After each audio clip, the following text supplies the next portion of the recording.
네, 할렐루야. 오늘도 주일 사부 예배에 나오신 청년들, 성도님들 환영하고 축복합니다. 이 시간 우리 함께 찬양할 건데요. 다른 어떤 것보다 주님을 더 사랑하기 원함을 함께 찬양으로 고백하겠습니다. 불편하지 않으시다면 자리에 일어나서 힘차게 찬양하면 좋을 것 같습니다.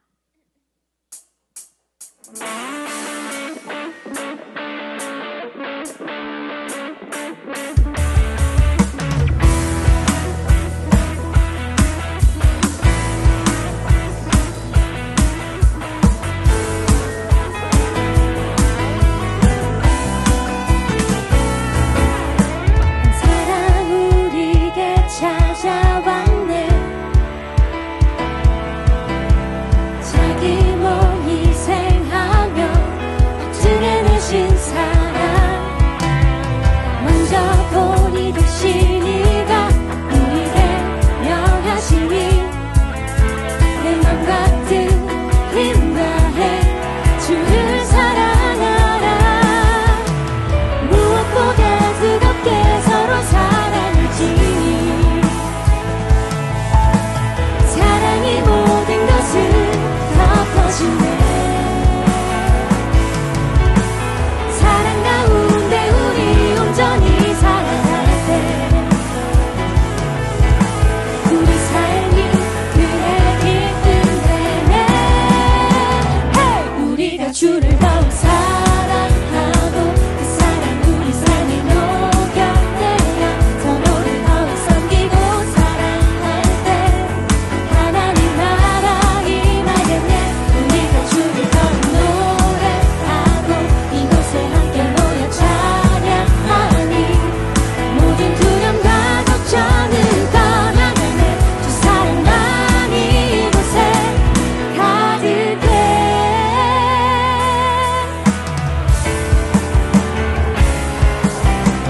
사랑 우리에게 찾아왔네.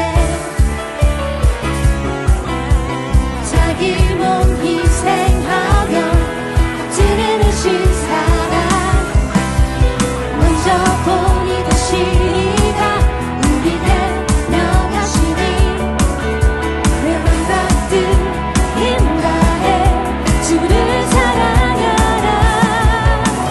무엇보다 뜨겁게 서로 사랑을 지니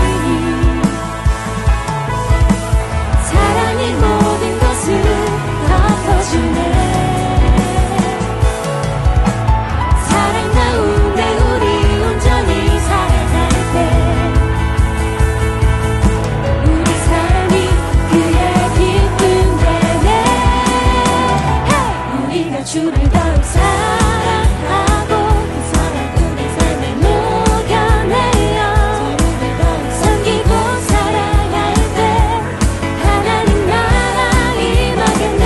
우리가 주를 더욱 노래하고 이곳에 함께 모여 찬양하니 모든 두려움과 걱정은 떠나가네. 주 사랑만이 이곳에 가득해.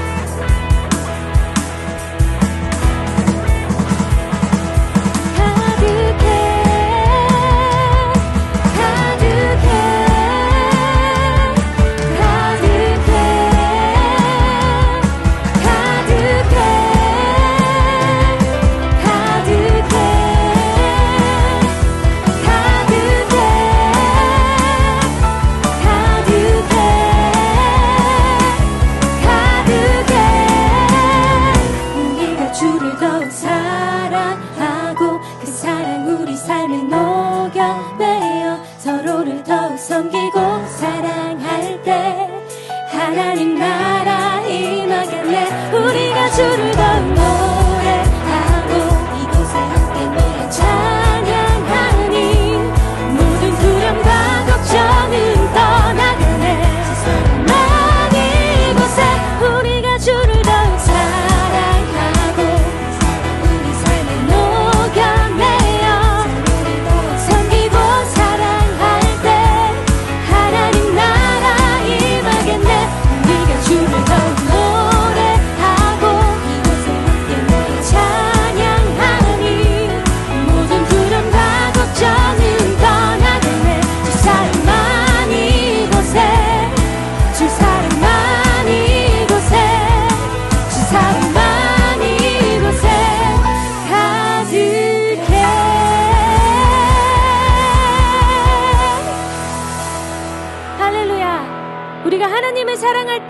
우리 안에 하나님의 일하시는 그 부흥이 일어남을 함께 찬양하겠습니다.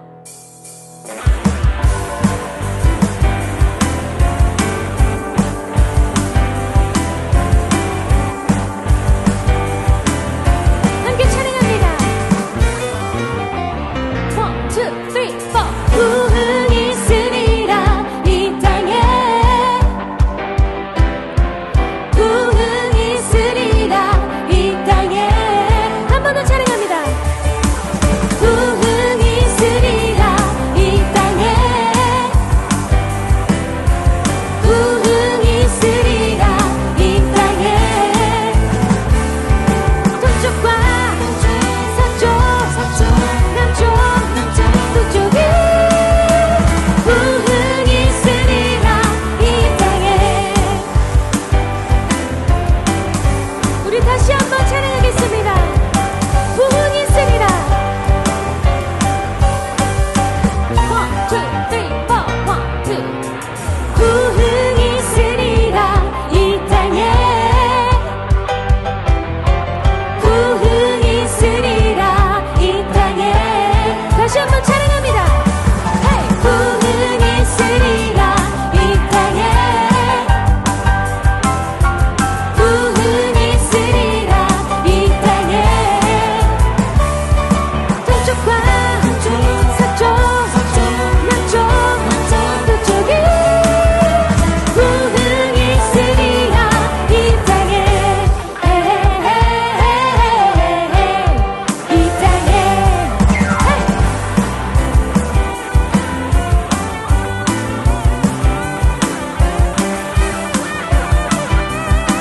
우리 다시 한번 큰 소리로 찬양하겠습니다. 부흥이 있으리라, 부흥이 있으리라 이 땅에,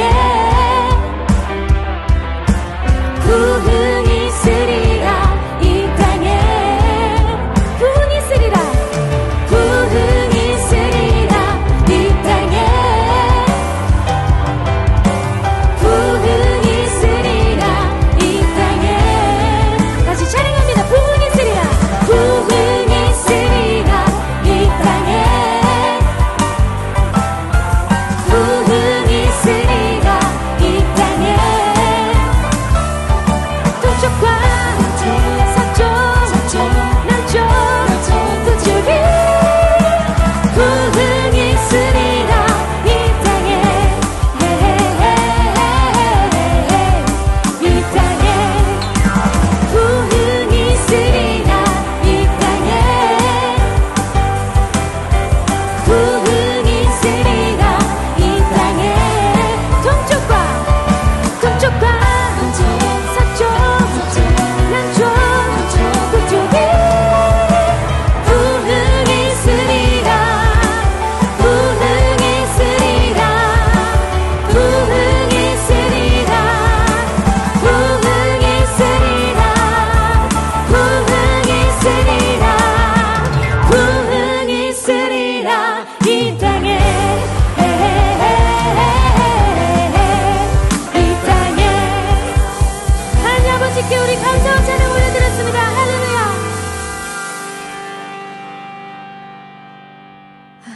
네, 제 마음에는 벌써 부흥이 이른 것 같은데요. 여러분 마음도 부흥이 이르셨기를 바랍니다. 함께 또 찬양할 건데요. 제가 생각했을 때 부흥은 먼저 우리의 마음의 방향이 바뀌었을 때 일어난다고 생각합니다. 이 찬양을 통해 우리의 시선이 땅에서 하늘로, 또 마음이 세상에서 하나님께로 옮겨지는 시간이 됐으면 좋겠습니다. 함께 찬양하겠습니다.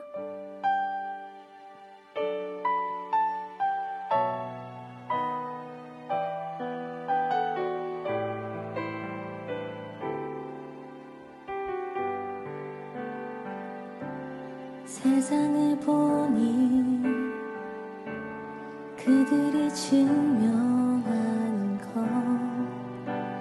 명예와 가진 재물과 힘과 자랑뿐이라 헛되고 헛돼 허망한 것을 위하여 가장 귀한 주를 부인하니라.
기도하겠습니다. 주님, 우리가 중요한 것이 어떤 것인지 항상 마음의 중심을 잡고 살아갈 수 있게 하여 주시고, 우리의 시선이 땅에서 하늘로 또 세상에서 하나님께로 향할 수 있게 하여 주시옵소서. 오늘 말씀을 통해서도 다시 한번 주님께 다짐할 수 있는 시간 될 수 있게 하여 주시옵소서. 함께 기도하겠습니다.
사랑이 많으신 하나님 아버지, 이번 한 주도 저희 모두 예배의 자리에 오게 해주셔서 감사합니다. 오늘 말씀을 전하시는 담임 목사님께서 항상 건강하시게 함께 해주시고 오늘 말씀도 잘 전하시게 해주세요. 그리고 오늘 말씀을 듣는 교인들이 말씀을 통해서 은혜로운 다음 한 주를 보낼 수 있게 해주세요. 교회 청년부의 구성원 모두 항상 각자의 삶의 자리에서 최선을 다하고 하나님과 함께하는 삶을 살게 해주세요. 그리고 예배 후 목장 모임이 은혜와 감사가 충만한 자리가 될 수 있게 해주세요. 방송팀, 찬양팀, 홀리엔즈 기도팀 등 예배를 위해 보이지 않는 곳에서 섬기는 분들을 축복해 주세요. 청년부 장인현 목사님과 리더분들이 항상 하나님과 함께하는 은혜로운 삶 살게 해주세요. 다시 돌아오는 이번 한 주도 개포동교회 교인 모두 직장과 학교 등 각자 삶의 자리에서 하나님과 함께하는 한 주가 되게 해주세요.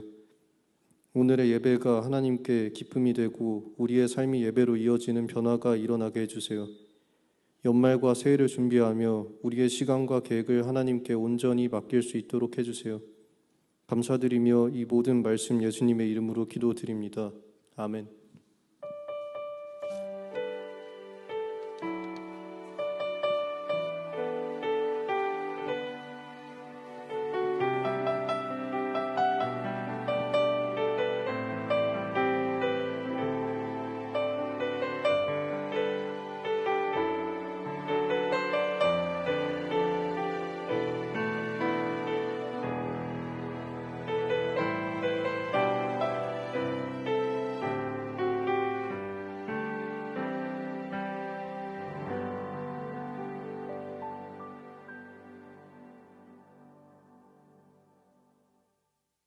생활 트래킹 암송할 말씀입니다. 고린도후서 5장 17절 말씀, 우리 다 함께 읽음으로 마음에 새기는 시간 가지겠습니다.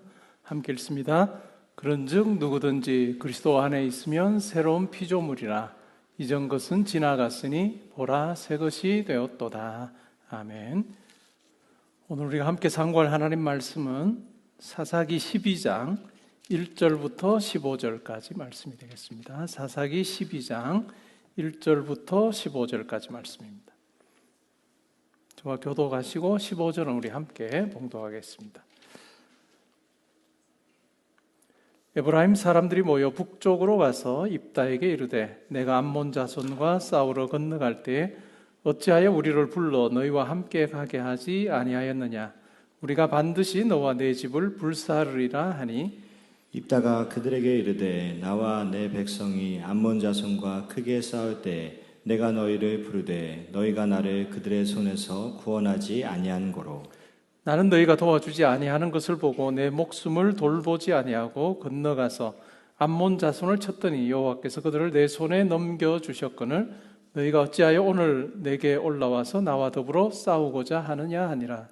입다가 길르앗 사람을 다 모으고 에브라임과 싸웠으며 길르앗 사람들이 에브라임을 쳐서 무찔렀으니 이는 에브라임의 말이 너희 길르앗 사람은 본래 에브라임에서 도망한 자로서 에브라임과 므낫세 중에 있다 하였습니다.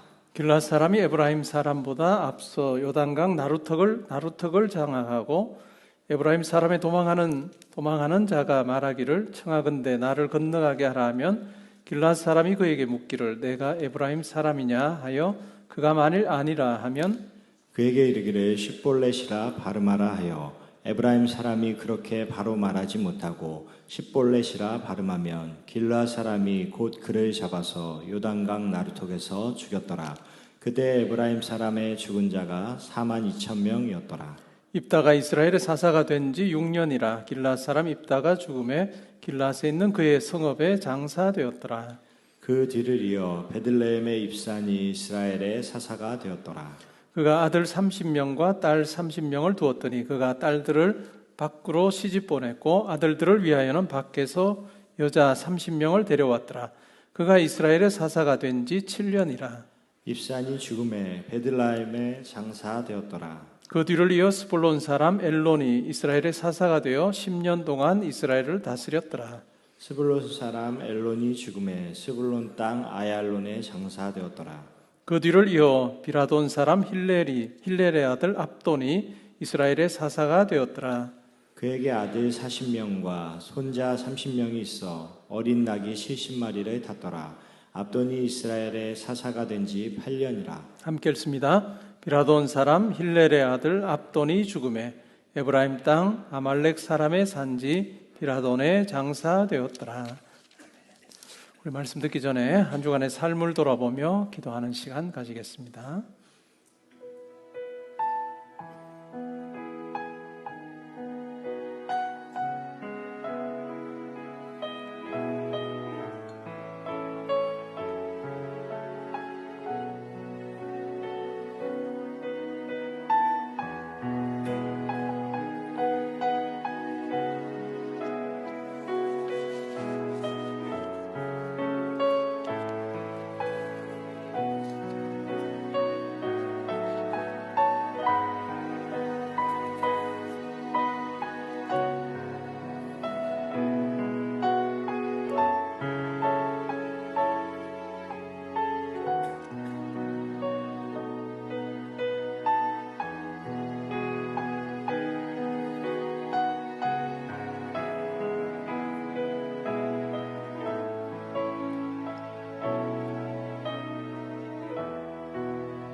지난 11개월 동안 저희들을 붙들어 주셔서 11월의 마지막 주일을 하나님께 예배하러 나와서 여기 있게 해 주시니 감사합니다.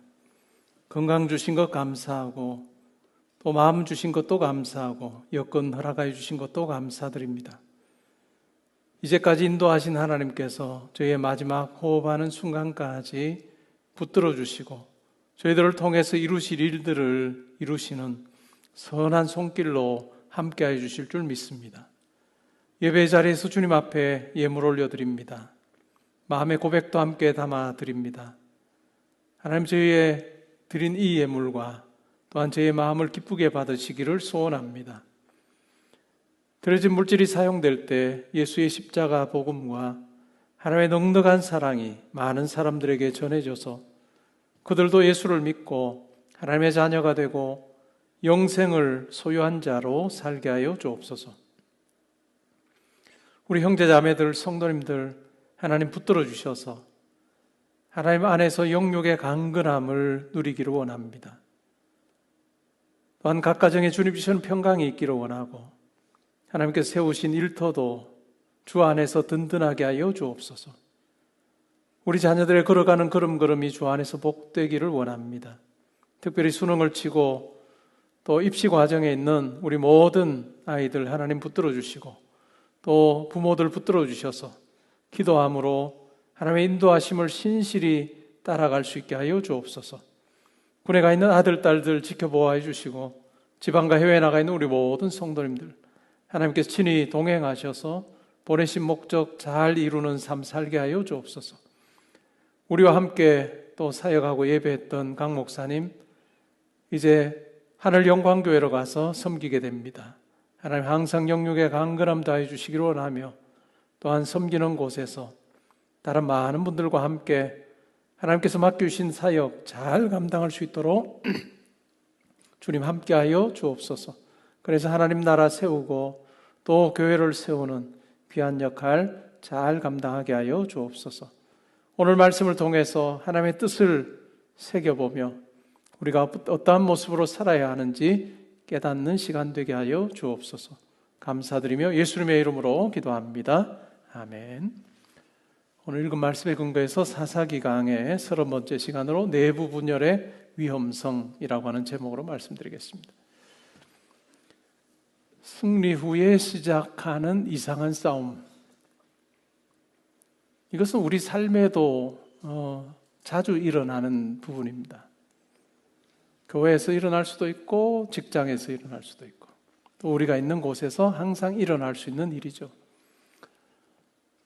어떤 것을 이루기 위해서 열심을 내었습니다. 그리고 마침내 이루었습니다. 우리가 승리라고 하는 표현으로 그 상황을 설명할 수 있는 그런 일이 주어진 거죠. 성도라면 하나님께서 함께 하셨다라고 하는 고백을 할 것입니다. 그리고 많은 사람들이 함께 축복하고 박수 쳤습니다. 근데 시간이 지나면서 다른 이야기들이 들려올 수 있습니다. 왜 저 사람만 칭찬해? 나도 죽도록 수고했는데 아무도 몰라줘? 내 뜻대로, 내 의견대로 했으면 더 잘 되었을 텐데 라고 하는 말들이 들려옵니다. 전쟁은 끝이 났는데 마음의 전쟁이 새로 시작이 된 것입니다. 오늘 본문이 이와 같은 내용을 잘 설명해 줍니다. 암몬과의 전쟁에서 큰 승리를 거뒀습니다. 곧바로 형제 지파인 에브라임 지파 사람들이 와서 시비를 겁니다.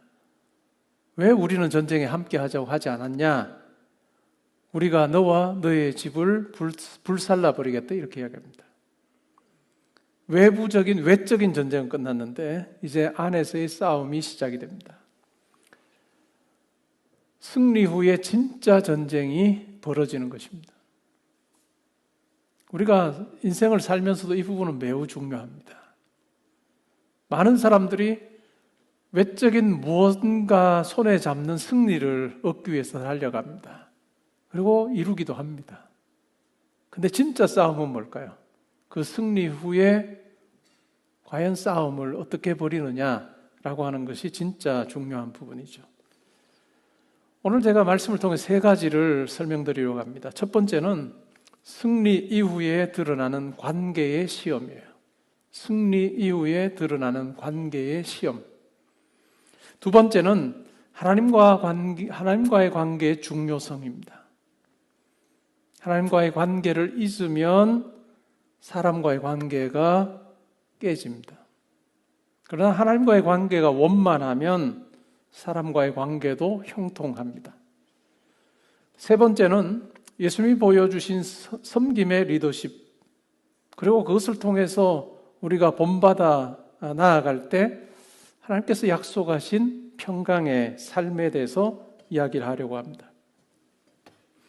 오늘 말씀을 한 문장으로 정리를 해보면 우리가 흔히 중심 메시지라고 부르는 이것을 한 문장으로 정리하면 은혜를 기억할 때 관계가 살아나고 은혜를 잊을 때 관계가 죽는다라고 하는 것입니다. 본론으로 들어가서 첫 번째입니다. 승리 이후에 드러나는 관계의 시험에 대해서 한번 생각을 해보죠. 전쟁 직후의 생생한 장면을 떠올려 볼 수 있습니다. 전쟁터의 먼지가 아직 가라앉지도 않았을 것 같은 그 상황입니다. 전투에 참여했던 군사들은 지쳐 있습니다. 그러나 그래도 이겼다 라고 하는 그 안도의 숨을 내쉬고 있는 상황입니다. 근데 그때 저 멀리서 에브라임 지파 사람들이 몰려옵니다. 때를 지어서 몰려오는데 눈에는 분노가 가득하고 입에는 거친 말이 쏟아집니다. 왜 우리를 안 불렀어? 우리가 너와 너의 집을 불태워버릴 거다. 축하하기 위해서 온 것이 아니라 항의하기 위해서, 항의 시위대로 찾아오고 있습니다. 이런 에브라임 사람들의 마음이 어땠을까라고 생각을 해보면 그들에게는 체면이 더 중요합니다. 은혜는 별로 그들에게는 관심이 없습니다. 정작 에브라임 사람들이 했어야 할 말이 뭐냐면 하나님께서 이기게 하셨구나 라고 하는 말이어야 합니다. 근데 실제로 나온 말은 왜 우리 끼워주지 않았어? 라고 하는 말이에요. 그들의 중심에 뭐가 있었을까라고 생각해 보면 하나님의 영광이 아닙니다. 그 지파의 체면입니다. 에브라임 지파는 이스라엘 중에서도 아주 큰 지파입니다. 가나안 땅에서도 아주 전략적인 요충지에 자리 잡았던 지파입니다. 요셉의 후손 지파고 이스라엘의 역사마다 항상 우리가 전면에 있어야 된다. 우리 이름 빠져서는 안 된다라고 생각하는 체면을 매우 중시했던 지파라고 할 수 있습니다.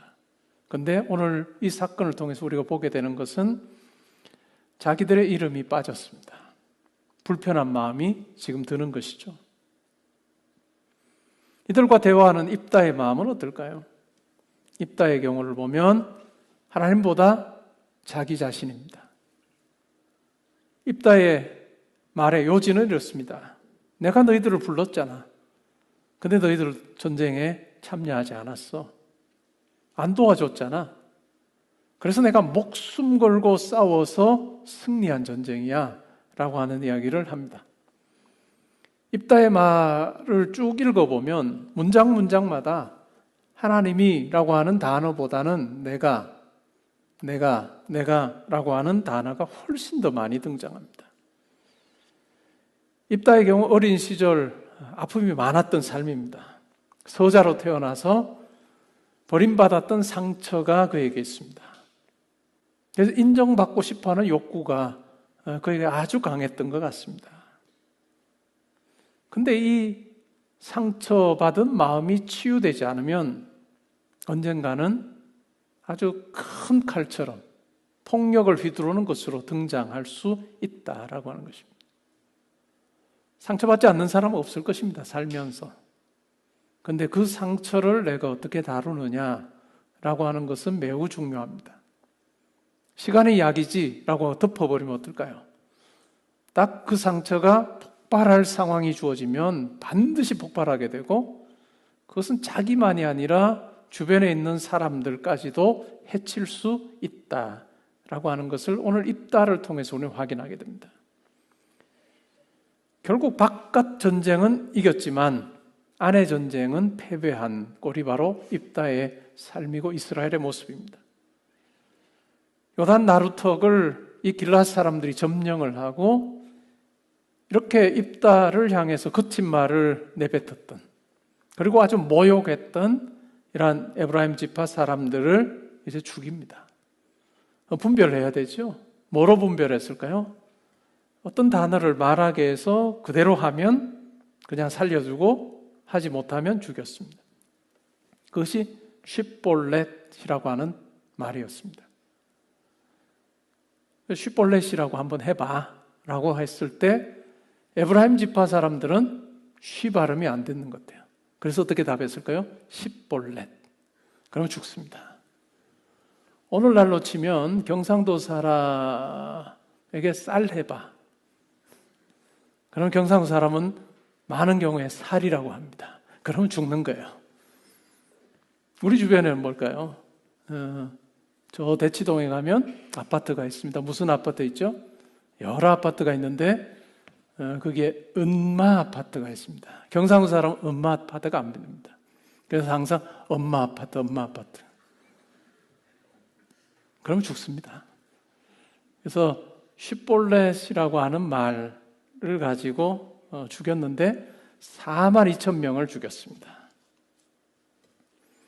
하나님께 주신 승리를 기뻐해야 될 그 시간, 그러나 오히려 형제의 피를 흘리게 하는 아주 얼룩진 그런 비극으로 끝이 나버립니다. 결국 암몬은 이겼습니다. 그러나 교만과 분열, 체면과 공로 앞에서 참혹하게 패배하고 있습니다. 두 번째는 하나님과의 관계의 중요성에 대해서 한번 생각을 해보기를 원합니다. 하나님과의 관계가 무너지면 결국은 사람과의 관계도 무너진다. 에브라임과 입다의 공통점이 뭘까요?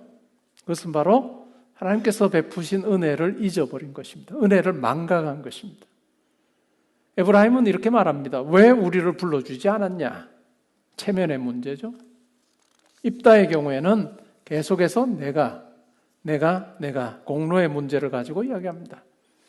둘 다 잊은 것이 있는데 그것이 바로 이 승리, 우리가 지금 누리고 있는 이 기쁨, 이건 하나님께 주신 은혜다라고 하는 그 생각, 그것을 잊어버렸습니다.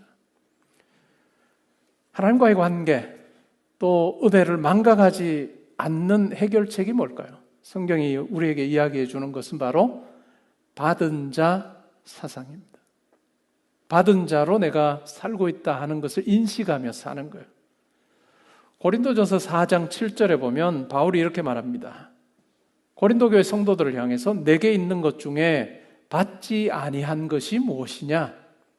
모든 것 다 하나님으로부터 받지 않았느냐? 그런데 마치 하나님으로부터 아무것도 받지 않은 것처럼 어떻게 너희 자랑하고 있냐? 라고 하는 이야기를 합니다. 고린도전서 15장 10절에도 보면 나의 나된 것은 하나님의 은혜로 된 것이다 라고 고백합니다. 내가 잘나서 된 것 아니라는 거죠. 하나님께서 여기까지 나를 오게 하신 것, 이것이 은혜다라고 하는 이야기입니다.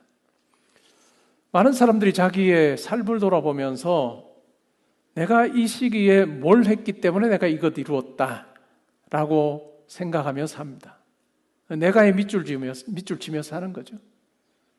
근데 성도의 경우에는 그렇게 살지 말고 내가의 밑줄을 그을 것이 아니라 그 일 가운데 함께 하신 하나님의 은혜에 밑줄을 그어야 된다라고 하는 것이 오늘 본문을 통해서 우리가 얻게 되는 교훈입니다. 내가 없었으면 안 됐지. 근데 왜 나를 몰라줘? 라고 하는 마음이 들 때 우리는 항상 내 마음속에 과연 은혜가 나를 지배하고 있는가? 내가 은혜를 체면이나 공로보다 더 소중히 여기는 자로 살고 있는가 하는 부분에서 우리는 점검을 해봐야 됩니다. 우리가 하나님의 은혜를 잊어버리면 나와 더불어 살아가는 내 공간, 같은 공간에서 사는 사람들이 다 동역자가 아니라 경쟁자가 됩니다. 그것이 교회 밖에 여러 삶에서 아주 분명하게 드러나는 그와 같은 모습입니다. 반면에 하나님과의 올바른 관계가 정립이 되면 사람과도 평강의 관계로 살 수 있습니다. 바울서는 로마서 12장 18절에서 이렇게 말합니다. 할 수 있거든 모든 사람과 더불어서 화목해라. 하나님과 화목한 사람은 사람과 화목하는 일에도 힘씁니다. 우리가 신앙생활하면서 우리가 하나님을 알면 알수록 하나님과의 1대1의 관계도 중요하지만 사람과의 관계도 더 중요하고, 아니 더 중요하다는 어세가 하니까 사람과의 관계가 참 중요하구나 하는 것을 우리가 확인하게 됩니다. 산상수훈 마태복음 5장 9절에서 예수님께서 이렇게 말씀하십니다. 화평케 하는 자는 복이 있나니, 화평케 하는 자로 사는 그 사람 하나님의 자녀라, 하나님의 아들이라 딸이라 일컬음을 받게 될 거다. 화평케 하는 그 모습 속에서 하나님 아버지가 누구신지 잘 드러내 보여주는 삶을 살게 된다라고 하는 이야기를 합니다. 하나님과의 관계가 바로 서면 겸손이 나오고 감사가 나오고 더 나아가서 양보할 힘이 생깁니다. 감사가 나오고 겸손이 나오고 양보할 힘이 생긴다. 겸손이 뭘까요? 한 걸음 낮아지는 거예요. 한 걸음 낮아지면 싸움이 그칩니다. 기돈과 입다를 한번 비교해 볼까요? 사사기 8장에 보면 기돈이 승리하고 나서 에브라임 사람들이 기돈에 가서 똑같은 이야기합니다. 전쟁이 다 끝나고 나서 똑같은 이야기예요. 왜 우리를 끼워주지 않았냐? 우리를 왜 전쟁에 함께하자고 불러주지 않았냐? 이야기를 합니다. 그랬을 때 기돈은 어떻게 답했을까요? 기돈은 이렇게 답했습니다. 우리 가문의 맛물 포도가 에브라임의 끝물 포도보다도 훨씬 더 못하는데, 이 맛물 포도는 좋은 포도예요. 근데 끝물 포도는 포도 같지도 않은 포도예요. 근데 에브라임의 그와 같은 포도가 우리 맛물 포도보다 훨씬 더 좋지 않냐 이 이야기를 합니다. 그리고 당신들이 미디안의 두 방백 붙잡지 않았냐? 당신들이 한 일과 우리가 한 일 비교해보면 비교가 안 될 정도로 당신 잘했어 이렇게 이야기합니다. 아주 유순한 대답을 합니다. 그러자 결국 에브라임 사람들의 분노가 꺾이게 됩니다. 한 사람이 이기려고 하면 둘 다 집니다. 그것이 입다와 에브라임의 이 상황을 통해서 우리가 확인하는 부분이에요. 근데 한 사람이 져주면 둘 다 사는 거죠. 결혼하고 나서 부부로 사는 경우에 특별히 이제 이제 결혼하에 막 신혼 생활할 때 인생을 먼저 살았던, 조금 더 먼저 살았던 선배들이 그런 이야기 합니다. 결혼 생활은 초장에 누가 확 휘어잡느냐에 따라 평생이 갈려 있으니까 휘어잡아야 돼. 주도권 잡아야 돼. 이렇게 이야기합니다. 주도권 잡으려고 한 사람이 그렇게 애를 쓰면 두 사람은 평생 싸우며 삽니다. 근데 한 사람이 져주면 둘 다 살아요. 우리 형제자매들 주도권 잡으려고 하지 말고 져주며 살아야 된다. 한 사람이 싸울 생각 안 하면 안 싸운다는 거죠. 하나님과 올바른 관계가 되면 겸손을 취할 수 있을 뿐만 아니라 경청과 대화가 가능해집니다. 야고보서 1장 19절에 보면 이런 말이 나와요. 듣기는 속히 하고 말하기는 더디해라. 듣기는 속히 하고 말하기는 더디해라. 에브라임은 어찌 보면 묻기도 전에 고발합니다. 왜 이렇게 섭섭한 마음으로 왔느냐? 묻기도 전에 그냥 고발하고 있습니다. 입다의 경우에 어떨까요? 그냥 들어들기도 전에 반격합니다. 과연 나는 어떻게 살고 있나 생각해 볼 필요가 있습니다. 듣기는 속히 하고 말하기는 더디하며 살고 있는가? 서운해하는 사람을 향해서 왜 그렇게 서운한지 이야기해 줄 수 있겠냐? 라고 묻고 들을 필요가 있습니다. 그리고 내 말도 들어주겠냐라고 그렇게 이야기하는 이 경청과 대화가 매우 중요합니다. 귀를 먼저 열면 입을 덜 열게 됩니다. 귀를 열면 입을 덜 열게 됩니다. 근데 많은 경우에 그냥 귀를 닫습니다. 그러면 뭐만 열릴 거예요? 입만 열립니다. 내 체면도 이야기해야 됩니다. 내 공로도 이야기해야 됩니다. 근데 하나님과의 바른 관계에 있게 되면 귀는 열리고 말은 적게 하는, 듣기는 속히 하고 말하기는 더디하는 것이 가능해진다. 결국 우리 모두는 자기가 받은 상처를 하나님께 가져가는 것이 중요합니다. 상처 그냥 덮어준다고 해결되지 않아요. 결국은 나 자신부터 살피는 것이 참 중요하죠. 입다의 경우에 버림받았습니다. 쫓겨났습니다. 자기에게 상처로 남아 있습니다. 그리고 그 상처가 이제 내가 힘을 발휘할 수 있는 상황이 됐을 때 칼로 드러납니다. 치유가 되지 않았기 때문에 그냥 칼로, 폭력으로 폭발해 버립니다. 그리고 결국 형제를 죽여버립니다. 우리 신앙생활에서 매우 중요한 것이 자기를 살피는 지혜입니다. 내가 가진 상처를 하나님께 솔직히 가져가는 거예요. 그리고 내 마음에 있는 상처, 그리고 때로는 공로, 체면 이와 같은 것을 말씀에 비춰보는 겁니다. 그리고 하나님의 은혜가 내 삶을 가득 채우고 그 상처도 싸매어주는 그 경험을 할 때, 그렇지 않았을 때 폭발할 수 있는 그 상황이지만, 그러나 하나님 안에서 치유받은 그와 같은 상처는 더 이상 그렇게 폭발하는 칼처럼 작용하지 않고 오히려 상처 입은 치유자로 상처 입은 사람들을 보듬어 줄 수 있는 그와 같은 좋은 약이 된다라는 것입니다. 세 번째로는 군림하는 리더, 섬기는 리더입니다. 이어지는 소사사들의 모습입니다. 마치 작은 왕처럼 묘사됩니다. 입산의 경우에 아들이 30명, 딸이 30명 있었고, 근데 결혼을 밖에서 데려왔다고 합니다. 이방 민족과 그렇게 통혼을 한 것입니다. 그러면서 뭘 원했을까요? 자기들의 통치권을, 지배력을 더 넓혀야 되겠다라고 하는 생각이 있어서 이와 같이 결혼을 시킨 것 같습니다. 압돈이라고 하는 사람이 나옵니다. 아들이 40명, 손자가 30명입니다. 그런데 이 아들과 손자들이 어린 나귀를 탔다라고 70마리를 탔다.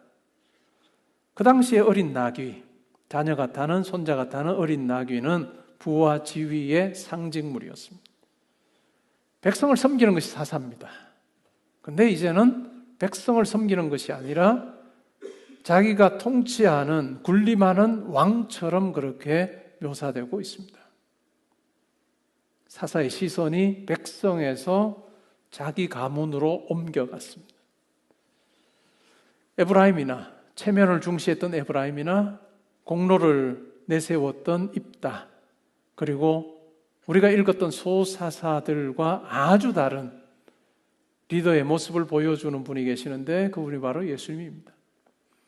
마가복음 10장 42절부터 45절에 이렇게 말합니다. 이방인의 집권자들은 주관하고 권세를 부리려고 한다. 그러나 너희 중에는 이와 같은 사람은 있어서는 안 된다. 높아지려고 하면 낮아져라. 섬김을 받고자 한다면 섬겨야 된다. 라고 그렇게 역설적으로 말씀하십니다. 그러면서 예수님께서 자기가 이 땅에 오신 것에 대해서 분명하게 이야기합니다. 나는 섬김을 받으러 온 것이 아니라 섬기려고 왔고 내 목숨을 많은 사람의 대속물로 주려고 왔다라고 이야기합니다. 예수님의 경우 어떤 분일까요? 창조에 함께 하셨던 창조주이시고 하나님의 아들입니다. 온 우주 만물을 주관하시는 분입니다. 영광의 보좌 우편에 앉아 계시는 왕이신 분입니다. 근데 그와 같은 분이 자기의 그 영광의 왕좌를 내버려 두고 우리와 같은 모양으로 이 땅에 오셨습니다. 빌립보서 2장에서는 종의 형체를 지녀서 우리와 같이 되셨다라고 이야기를 합니다. 섬김을 받으러 오신 것이 아니라 섬기러 오신 것입니다. 요한복음 13장은 굉장히 유니크한 장입니다. 제자들의 발을 씻기신 예수님의 모습이 등장하는데 이 요한복음 13장에 나오는 제자들의 발을 씻기신 이 장면은 공간복음서에는 나오지 않습니다. 마태, 마가, 누가복음에는 나오지 않는 사건이에요. 요한복음에만 굉장히 인상적이어서 예수님의 삶이 이랬겠구나 라고 예측하는데 매우 중요한 사건임에도 불구하고 공간복음에는 등장하지 않고 요한복음에만 등장합니다. 제자들의 발을 씻기시는 예수님을 소개하고 설명하면서 요한은 이렇게 말합니다. 만물이 그의 손에 맡겨졌고 예수님께서는 아버지께로부터 오셔서 아버지께서 자기에게 맡기신 일을 다 하시고 다시 아버지께로 가야 할 줄 아셨다 이렇게 이야기합니다. 그런데 그러한 분이 제자들의 발을 씻겨줍니다. 그 당시에 스승들이 제자들의 발을 씻긴 적은 없습니다. 근데 예수님은 만물을 그의 손에 쥐고 있는 분입니다. 하나님께서 만물을 그에게 맡기셨습니다. 그러한 분이 허리를 굽히려 제자들의 발을 씻어주고 닦고 있습니다. 섬김이 뭐냐? 겸손이 뭐냐? 라고 하는 부분을 우리에게 잘 보여줍니다. 세상 사람들은 머리 위에 올라타려고 합니다. 그런데 예수님은 발 아래로 내려가서 씻겨주십니다. 우리에게 주신 부르심이 바로 이와 같은 것일 겁니다. 섬기는 자로 살 수 있느냐? 가정에서도 그렇고 교회에서도 그렇고 가정에서 누가 먼저 섬길 건가? 기쁜 마음으로 섬기는 그런 가족이 있고 부부가 있을 때 그 가정은 행복합니다. 교회에서도 마찬가지입니다. 교회 사역이 참 많습니다. 눈에 보이는 사역도 있고 보이지 않는 사역도 있습니다. 근데 왜 나를 안 알아줘? 라고 하면 힘들어집니다. 체면을 내세우기 시작하고 공로를 내세우기 시작하면 교회는 힘들어집니다. 내가 체면과 공로를 붙잡지 않고 주님이 나를 아셔 라고 하는 생각으로 그 은혜 안에서 내가 이 일을 감당할 때 그때 우리에게 씨 굳는 미소가 가능해져요. 씨 굳는 거예요. 사람들이 나 몰라줘도 주님이 나 아시는데 뭐 하고 씨 굳을 수 있는 그런 섬김이 우리 가운데 필요합니다. 거창하게 나를 알아줘, 왜 몰라줘 이게 아니고 사람들 몰라줘도 상관없어요. 왜? 주님이 나 아시는데 뭐. 그리고 그런 마음으로 흔들릴 수 있는 나를 보면서 씨 굳는. 자, 우리 교사들 많죠, 청년들. 어떻게 하라고? 씨 굳어야지. 왜 나를 몰라줘 하지 않고 씨 굳는 거예요. 우리 성도님들 이제 겨울 되면 운동장에서 주차 봉사하고 힘들어요. 제가 봐도 땡볕에 그냥 주차 봉사하는 것도 얼마나 힘든지 몰라요. 근데 어느 누구 하나 우리 왜 몰라줘 하지 않고 씨 굳을 수 있는 이게 진짜 신앙의 내공입니다. 저는 이 자리에 있는 우리 형제자매들 성도님들이 씨 굳는 내공을 가지면 좋겠어요. 옆에서 누가 막 부축해도 아무도 몰라주잖아 할 때 속으로 하나님이 아시지 뭐 주님 아시는데 하고 씨 굳는. 자, 우리 옆에 사람하고 보면 씨가 웃을까요? 자, 씨가 웃어 보세요. 씨.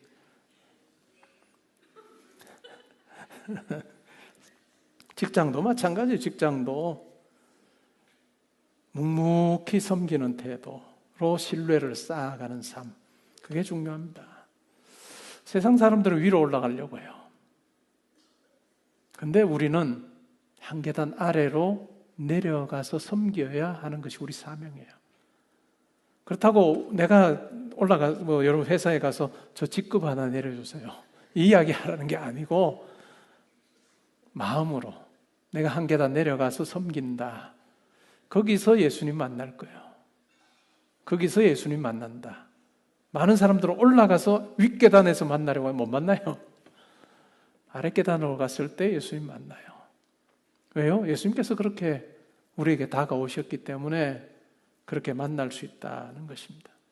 저는 우리 형제자매들 또 우리 성도님들을 위해서 기도할 때 우리 교회 학교 아이들 위해서 기도할 때 항상 빼놓지 않는 기도가 있습니다. 그것이 여러분 각자가 하는 그 일에 진짜 실력자가 되기를 바라요.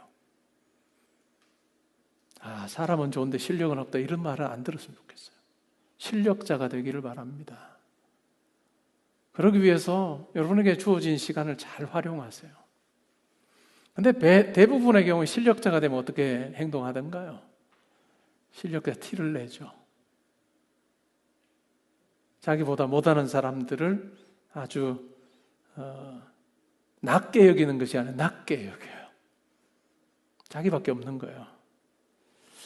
근데 우리 형제자매들 성도님들은 그렇게 하지 않고 자기 분야에서 참 실력자이지만 한 계단 아래로 내려가서 함께 지내는 많은 사람들을 품어줄 수 있는 사람, 또 그들 앞에 겸손할 수 있는 사람, 감사할 수 있는 사람, 양보할 수 있는 힘을 가진 사람이 되면 좋겠어요. 도토리 키재기 하면 그거 양보 못하죠. 이번이 내가 볼 땐 최고의 기회인데 양보 못해요. 그러나 은혜를 마음에 담고 사는 사람은 양보할 수 있는 힘도 있어요. 왜요? 이번이 다가 아니거든요. 내가 생각하는 내 경우의 수가 다가 아니고 하나님께서 나를 향해 가지고 계시는 아주 놀라운 계획이 있다. 우리가 그냥 억지로 지어낸 표현이 아니고 우리가 은혜를 묵상할 때 갖게 되는 마음이에요. 예수님에 대해서도 이야기를 하면서 그 손에 하나님께서 만물을 주셨다. 그런 분이에요. 그런 분이시기 때문에 넉넉한 섬김을 하는 거예요. 우리도 마찬가지 아닐까요? 하나님 안에서 내가 어떠한 존재인지를 알 때, 내가 하나님의 자녀로 산다는, 부름받아서 살고 있다는 걸 알 때, 하나님께서 내 삶을 붙들어 주신다는 것을 알 때, 그 은혜 안에 거하게 될 때 여유가 생겨요. 넉넉함이 생겨요. 왜냐하면 하나님 안에서 내가 누구인지를 알기 때문에 그 넉넉함과 여유로 사람들 대하는 거예요. 고갈되지 아니하는 그 사랑, 그 은혜를 알고 있기 때문에 내가 사랑과 섬김의 이 그릇을 가지고 퍼줘도 계속해서 공급되는 하나님의 은혜가, 사랑이 있다는 것을 알 때 넉넉한 모습으로 우리는 살 수 있고 대할 수 있고 말할 수 있습니다. 그것이 성도가 누리는 특권이라고 저는 생각해요. 성도가 누리는 특권은 우리의 넉넉하신 아버지를 닮아서 넉넉한 모습으로 사는 것이다. 외부의 성공만이 아니라 내 내면에 부어주시는 이 놀라운 이 감격과 기쁨, 내면의 승리를 맛보면서 넉넉한 말을 하고 넉넉한 행동으로 많은 사람들을 대하는 것, 그것이 바로 우리의 이 땅에서의 삶의 모습이다 라고 하는 것을 우리는 기억할 필요가 있습니다. 말씀을 맺습니다. 오늘 본문이 우리에게 이야기해 주는 부분 요약하면 이렇습니다. 입다는 외적인 전쟁은 이겼습니다. 그러나 내면의 전쟁에서 패배했습니다. 에브라임과 입다 모두 하나님의 은혜를 잊어버렸습니다. 공로를 붙들었고 체면을 붙들었습니다. 결국 그 결과는 형제의 피를 흘리는 비극이었습니다. 반대로 예수님의 경우에는 섬기는 리더의 모습을 보여주고 있습니다.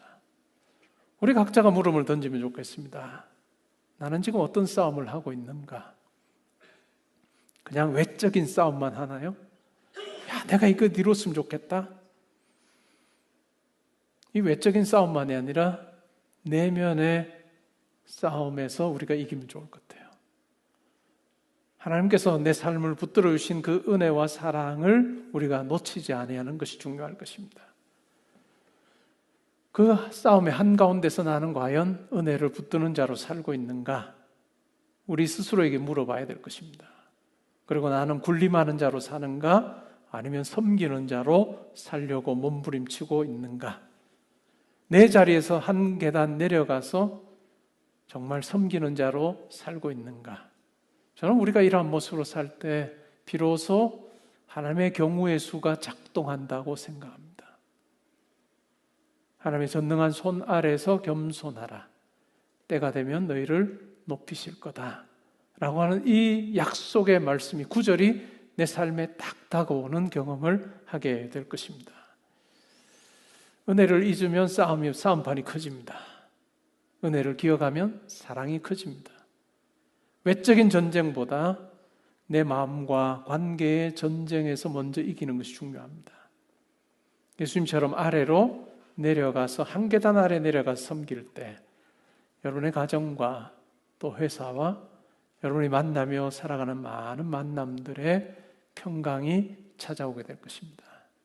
이러한 삶을 살아서 하나님께서 여러분들을 보실 때도 야, 너 내 딸 맞다, 내 아들 맞다 라고 인정하실 뿐만 아니라 여러분 주변에 살아가는 많은 사람들이 함께 하기를 원하는, 여러분들이 가면 몰려있다가 홍해가 갈라져서 쫙 저기 온다 이게 아니라 흩어져 있던 사람들도 여러분이 가면 쫙 모여드는, 그게 매력 아닐까요?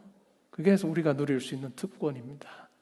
그렇게 사는 여러분들 될 수 있기를 주님의 이름으로 축복합니다. 아멘. 우리 괜찮으시면 그 자리에 일어나셔서 오늘의 기도 읽고 찬양하겠습니다.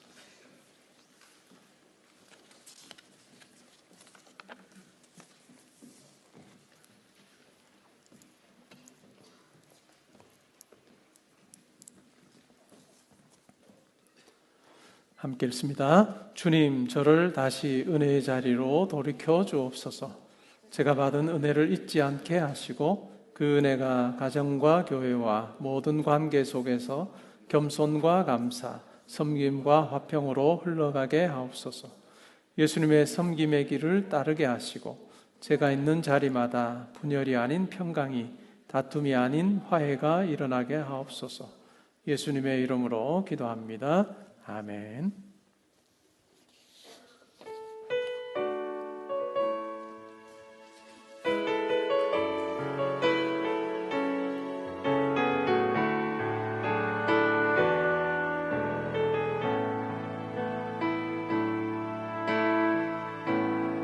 나의 기도하는 것보다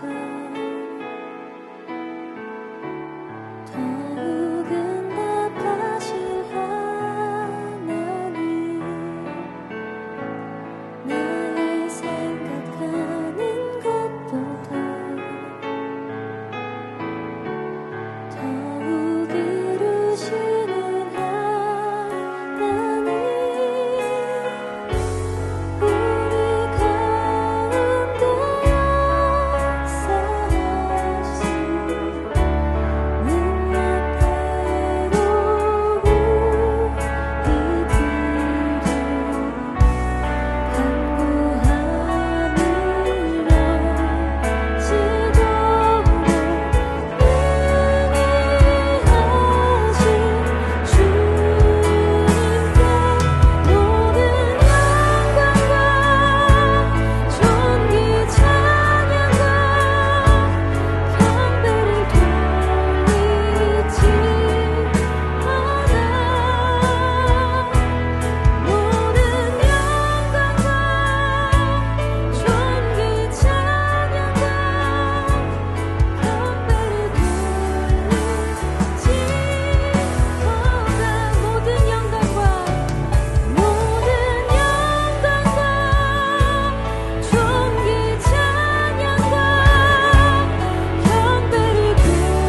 오늘 들은 말씀 생각하면서 이 시간 함께 기도하면 좋겠습니다. 마음이 초조한 분 있습니까? 조급한 분 있습니까? 그래서 그 마음으로부터 공로도 나오고 체면도 나오고 내 삶이 뭔가가 달라져야 되겠는데 도무지 해결책이 없는 그런 분들이 있습니까? 오늘 우리가 읽은 말씀 통해서 한번 생각해 보면 좋겠습니다. 나는 과연 뭔 싸움 하냐? 시험 준비하고 있습니까? 취업 준비하고 있습니까? 결혼을 놓고 노력하고 있습니까? 그 외적인 싸움이에요. 그 외적인 싸움의 승리도 중요하지만 내 내면의 싸움도 어찌 보면 더 중요할 거예요. 내가 그 과정 속에 은혜 붙들고 있냐? 체면 붙들고 있냐? 뭐 붙들고 있냐? 오늘 본문이 우리에게 이야기해 주는 대로 내가가 아니고 하나님의 은혜의 밑줄을 칠 수 있는 우리가 되면 좋겠습니다. 그리고 이 내면의 싸움에서 내가 이길 때 내가 얼마나 달라지는지, 얼마나 여유 있는 자가 되고 또 하나님의 아들, 딸답게 겸손할 수 있고 감사할 수 있고 때로는 양보하는 자가 될 수 있는 이 엄청난 역사를 내가 얼마나 누리며 살고 있는가. 오늘 들은 말씀 생각하면서 제 마음에 항상 하나님의 은혜가 있기를 원합니다. 내 삶을 붙드시는 하나님, 붙들어 주신 하나님, 붙드시는 하나님을 제가 한순간도 놓치지 않고 신뢰하기를 원합니다. 그리고 넉넉하신 하나님 닮아서 제 내면으로부터 나오는 말과 행동이 여유가 있고 넉넉하기를 원합니다. 오늘 들은 말씀 놓고 이 시간 기도하는 시간 가지겠습니다. 우리 함께 기도하겠습니다.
이제는 우리 주 예수 그리스도의 은혜와 하나님의 사랑과 성령의 교통하심이 눈에 보이는 싸움만이 아니라 더 중요한 내면의 싸움에서 내 체면과 공로, 나를 의지하는 것이 아니라 하나님의 은혜와 사랑을 내 마음 가득 채우고 그것으로부터 나오는 겸손과 감사와 양보할 줄 아는 힘과 한 계단 아래에서 섬길 줄 아는 그 아름다운 모습을 통해서 나에게 모든 것을 다 부어주신 하나님 아버지를 드러내기를 원합니다. 내 말에서 내 행동에서 넉넉하시고 좋으신 하나님이 드러나는 삶 살게 하여 주옵소서. 기도하고 다짐하는 주의 사랑하는 형제자매들과 성도님들과 가정과 학업과 일터와 교회와 이 나라와 민족과 이번 한 주간의 모든 계획과 만남 위에 지금부터 항상 함께 있어지이다. 아멘.